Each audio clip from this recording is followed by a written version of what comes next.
Dacă vedeți vreodată așa ceva în pomii dumneavoastră, această insectă de aici, niciodată să nu le îndepărtați, pentru că nu sunt dăunători.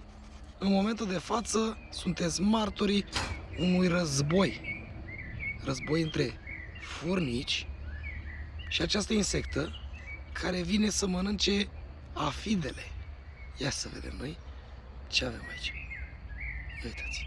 Observați? Deci această buburuză, pentru că așa se numește, gărgăriță sau buburuză, nu face nimic altceva decât să mănânce afidele care au fost aduse de furnici în coronamentul pomului.